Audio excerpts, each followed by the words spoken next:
bit of a break from the normal sequence of senior speeches.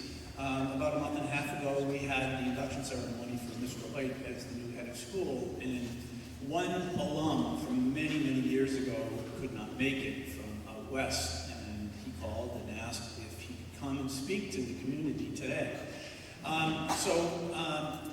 He will speak, and he's, as I said, he's fairly old, so I'm going to give him a hand, so please be patient. Mr. Camden Reagan.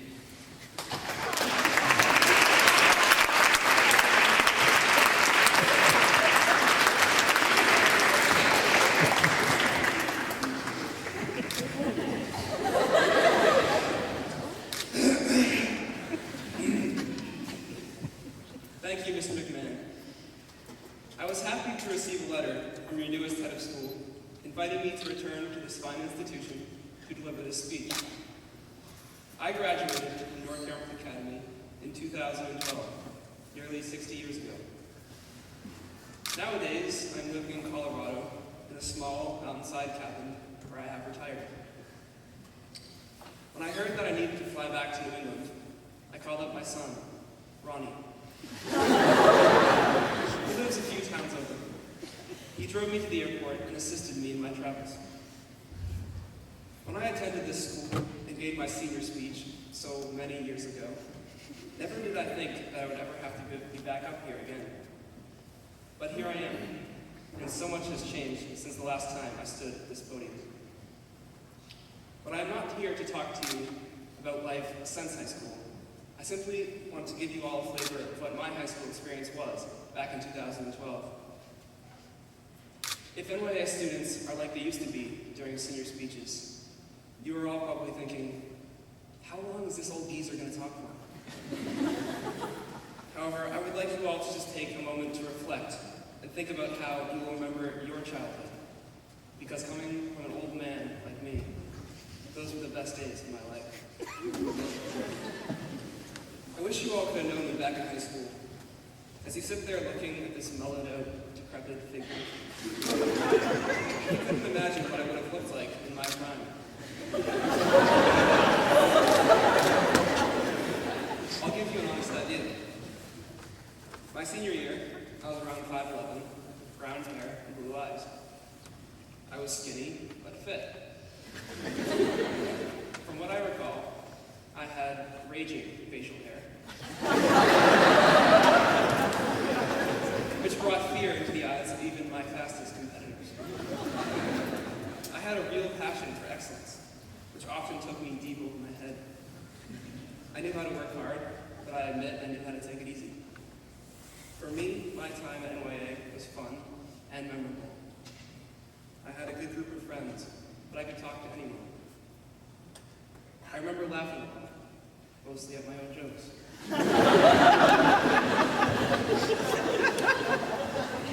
My family was supportive and close, and I genuinely enjoyed to spend time with them. As I remember it, I was just a pretty cool guy. Now, I'm sure if you asked others how they would describe me as a teenager, it might be a little different. If you ask my brother, Connor, he might call me a bit of a tool. If you ask the Nordic team how they would describe me, they might use a similar word. If you ask Morgan, she might say something similar.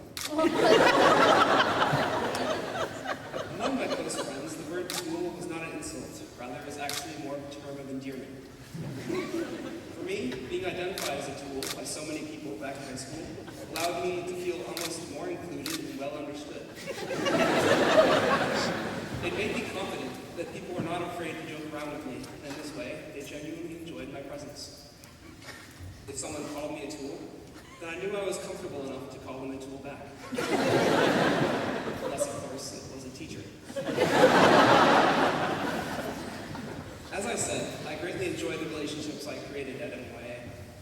In fact, I believe many of them taught me important lessons and helped to transform me to the person I am today. The people I met back in high school and the experiences I went through were not only memorable, but life-changing. One such memorable person was my best buddy back in high school. Qua code. Some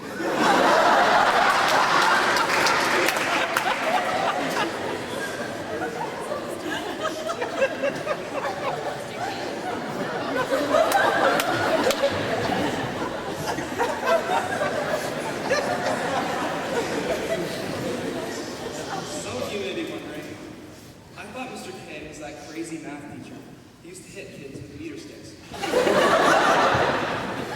True. Mr. K was a math teacher back then. But to me, he was a friend first. I mean, how many teachers do you know that will welcome you with a death-gripping handshake? Give you a dead arm for no reason at all, or flip you over in your desk for some comic relief. Mr. K and I definitely had a special relationship back in high school. We would joke around, talk about how we never respected each other. And then he would give me some tests, and I would ace them all. Now, it is not because I respected Mr. K that I remembered him. It is just because he is a hard guy to forget. He wasn't inspiring to me, and he never really gave me any good advice. He would always tell me, "Come, just give up." Do you have any friends at all? Why don't you just take a long walk with a short pew? However, the real reason why I never forgot came in was because, possibly without knowing it, he taught me a few very important life skills. Mr. K taught me to view my teachers as friends. He taught me to be able to joke around with adults, but still show respect. He taught me not to be intimidated by anyone without getting to know them.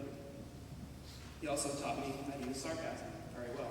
The vast majority of our conversations were spoken in highly sarcastic tones. As I said before, it is just hard to forget such a character. In my case, especially, since I still have the scars to look at. Ruler edges are actually really sharp.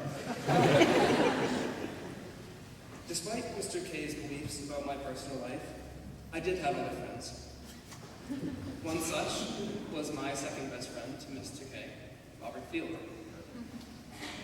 To sum up Robert, he was a Boy Scout. He made a point of telling me this several times. In his day, Robert was around 5'9", strong as an ox, and had the hair the color of a vibrant tomato. Nowadays, however, he isn't doing so well.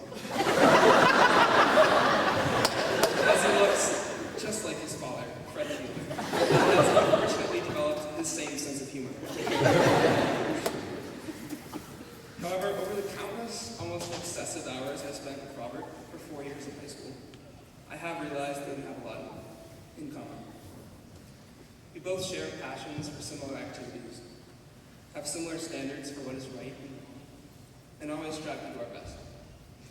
I can now say, as a grown man, that I miss having Robert there with me. Like Robert, I still keep in touch with a few of my friends from high school. I recently got a call from Grant McPherson telling me that he had just got off the phone with my doctor and that I had a severe case of being a tool. Grant hasn't changed much. I don't hear much from Rudy Giuliani anymore. Since he joined the Marines, he hasn't quite been the same. Ian Moore made it big on the U.S. ski team, winning a gold in 2018, and is now a ski coach in Alaska. Jake Sussla is doing something. Kendall maintains a permanent residence in Detroit, Michigan, where he lives alone with his cats.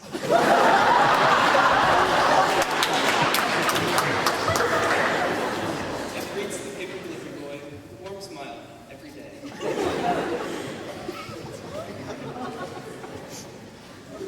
Most importantly, who could forget Morgan? Morgan Scully was my gal back in high school. And the best part of my life at that time. After After we graduated, we decided to attend college 14 hours away from each other. Saying goodbye to her was one of the hardest things I've ever had to do. Now you might be thinking, was she the one that got away? Not exactly. Since I'm wearing this ring, and she still has my Facebook password.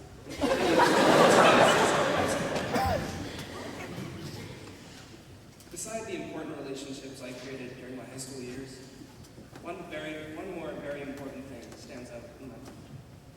My athletics. Back in high school, practice was what got me through the day. It was a time for me to work off the stress of school, stretch my legs, and have fun. Especially in my junior and senior years, our team was fast. We worked hard.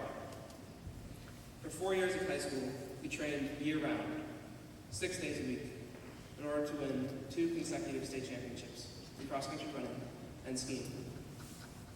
As I look back on my high school athletic career, I realized that this experience was really my introduction into the concept of a team and of a lifelong sport. After high school, I moved on into higher level collegiate competition, and then continued to race for the majority of my life. But from my time in high school, I learned how to unite a team, how to commit to something, set goals, and push myself to the absolute extremes of my potential. These races are a shining memory in my mind, and I won't forget them, or what I took away from them soon. Some people use the term glory days to describe a memorable time in their life, or a time when everything was perfect. However, in today's fast-paced world, this term is used less commonly. Sometimes we take special moments for granted and are so focused on our future that we forget about the past and the present. It is important to reflect upon your life, understand how you came to be who you are, and remember those special moments. If you told me back in high school that I would be back up here at this podium giving another speech, I would have thought you were crazy. But as Forrest Gump once said, life is like a box of chocolates. You never know which one you're going to get.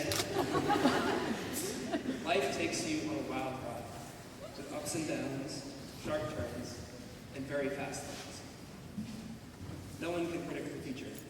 It is completely uncertain. So the best thing to do is cherish the moments you are certain about, the ones that you remember.